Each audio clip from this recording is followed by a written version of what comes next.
आपको वीगन शाही पनीर बनाना सिखाऊंगा।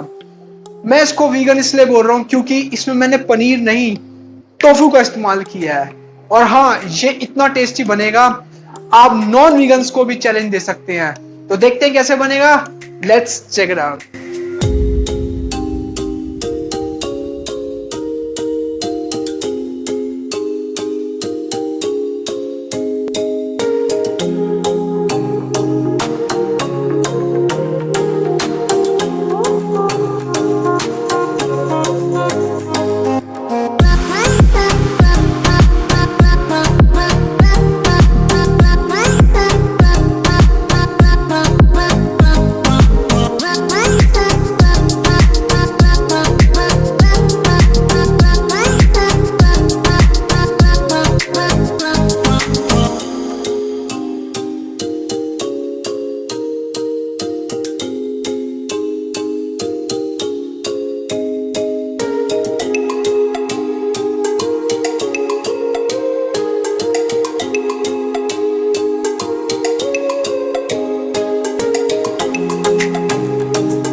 कैसा लगा आपको हमारा वीगन शाही पनीर?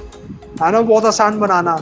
अगर आपको हमारा वीडियो अच्छा लगा है, हमारे चैनल को लाइक कीजिए, सब्सक्राइब कीजिए और शेयर कीजिए। तब तक के लिए थैंक यू।